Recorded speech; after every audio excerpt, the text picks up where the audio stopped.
talk a bit more about everything that is going on in the markets these days. For that conversation, we're joined now by Doug Peta. He is the Chief U.S. Investment Strategist over at BCA Research. Doug, great to talk with you this morning. I'd love to begin with your thoughts on how you're thinking about next year on the back of all we've heard in the last couple of weeks on the vaccine front. There's been so much optimism from your colleagues across Wall Street about what the earnings backdrop looks like, the growth backdrop looks like. How are you sizing up next year? I think there's a good basis for the general optimism. We looked at 2020 once the pandemic arrived from a macro perspective as being about policymakers versus the virus. And to that end, the Fed got as accommodative as it could possibly be in a really short period of time, over a few weeks in March. And then Congress passed the CARES Act.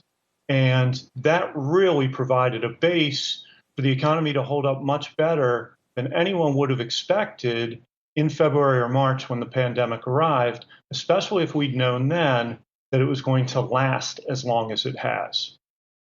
Coming into next year, with that base, the street's right. Earnings were fantastic in the third quarter. We know that companies deliberately guide down, that they try to give themselves low expectations that they can beat. But we beat earnings by 19%, the S&P 500 in the third quarter. That's a remarkable margin. And I think it does suggest that things are improving here, things are improving globally, and the much better than expected vaccine news is just sort of the cherry on top. Where do you see, Doug, if we're this time next year, we're sitting in these exact seats, maybe we'll be back in the studio and maybe you'll be back there joining us. Where do you think the S&P 500 will be, and where do you think U.S. economic growth will be? I don't think 4,000 is unrealistic at all for the S&P 500.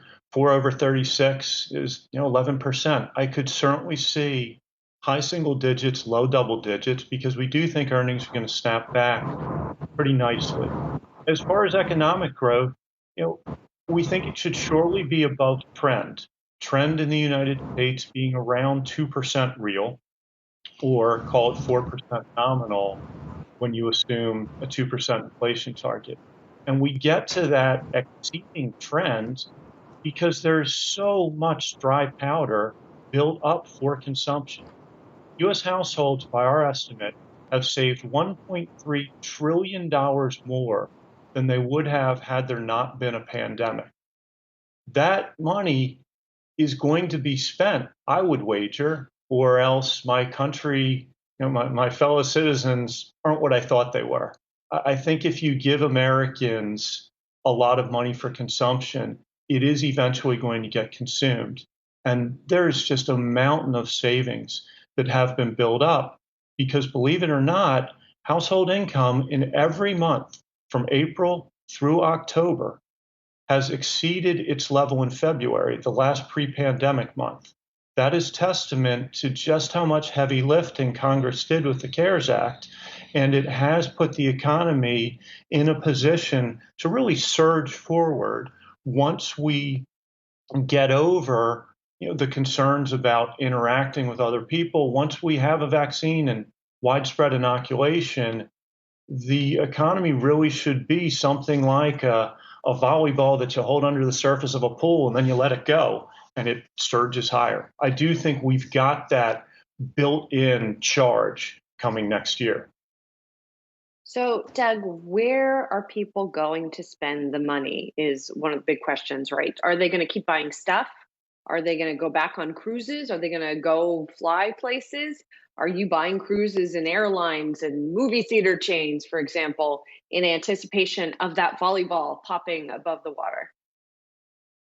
I'll tell you, I would prefer to buy the SIFI banks, the systemically important financial institutions, which have really gotten hammered, or they got hammered through November 6th, which was the last day before Friday, November 6th. That was the last day before we got the promising phase 3 data from Pfizer and BioNTech before the open on Monday the 9th. They'd really gotten hammered. And I think they were hammered in expectation of sizable credit losses. because there was very valid fear that we would have chain reactions of bankruptcies.